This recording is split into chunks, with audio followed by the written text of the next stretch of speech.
Hello, in this video, we will introduce associative containers. The STL provides 4 associative containers: set, multi-set, map, and multi-map. The containers are super efficient. The search, insertion, deletion time for an entry is all of 1 time. So let's look at the set first. There are 2 kinds of sets, set and multi-set. Set contains a set of distinctive elements, no duplicates. Multi-set allows duplicates. Map is to store and entries. Each entry contains key and value pairs. In a map, all the keys are unique. The multi-map allows duplicate keys. Let's look at the common functions in associative containers. So this is find. You can find the key, returns an iterator that points to the element with the specified key in the container.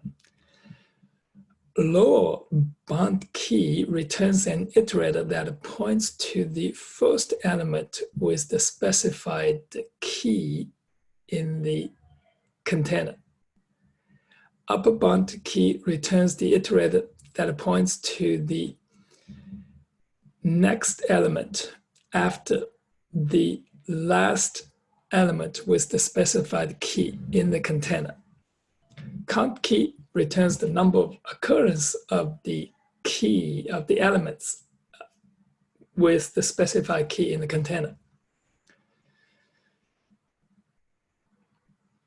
Now let's look at set and multi-set. So here is an example to use set. We create the array, and now from the array, using this constructor, we create a multi-set, the iterators from values and here all the way to the end. We can display all the elements in the set. Insert, this is how you insert new element to the set. So let's add another element to the set. Here is set1 dot insert 1. Display all the elements now in set 1, and let's get the lower bound p. So let's see what is this pointer, and we're going to get the value here, lower bound and upper bound. So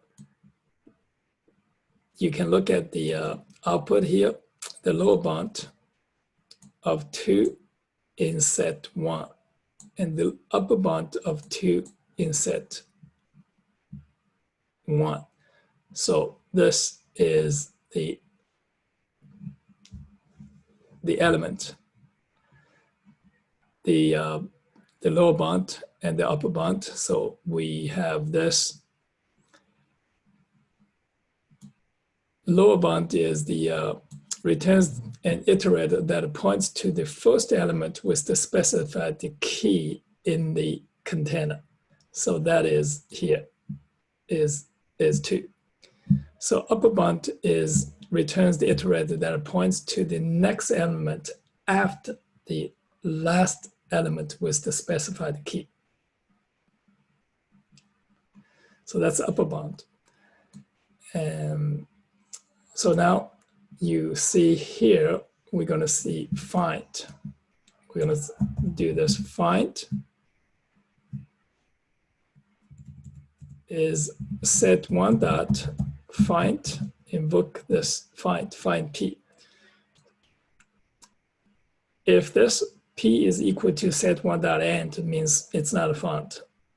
Otherwise, so this is, we're going to display the count, how many 2s are there.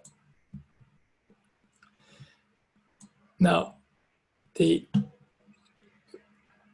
method to delete is to erase element 2 from set 1. Now let's look at the maps. So the maps, you store the entries in the map. So this is the entry, is key value pairs is one entry. So this is the key, and here is the value. So key value pairs, key value pairs. Now let's look at the map demo. So we're going to create a map with the key is int and the value is string. So this is how you're going to insert it. You can use the map1.insert, insert this entry. So here is the entry is the value type. It's 100 John Smith. And this is another one. It's 101 Peter King. But there's a better syntax, much simpler, is you can just use map1 brackets 102. So this is Jane Smith. And we're going to write this is map1 brackets 103. And now this is Jeff Reed.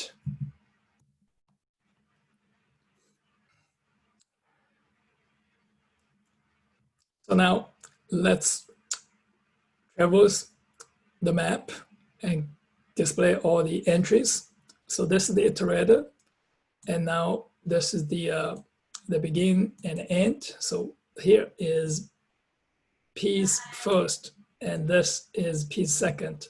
So piece first is the key, and piece second is the value. So here, now you can say, I'm going to find this map1.find this key. So prompt the user to enter the key, and now we'll see if we find it. So if this is equal to the end, so this is the one here. It's the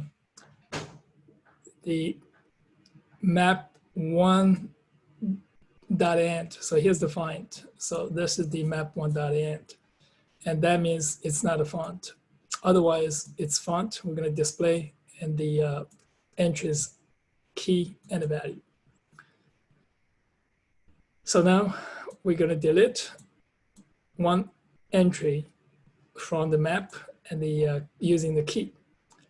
And so this is to traverse everything in the map to display the entries key and value.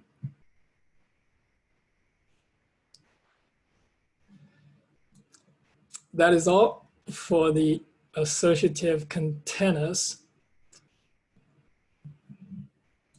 See you on the next video.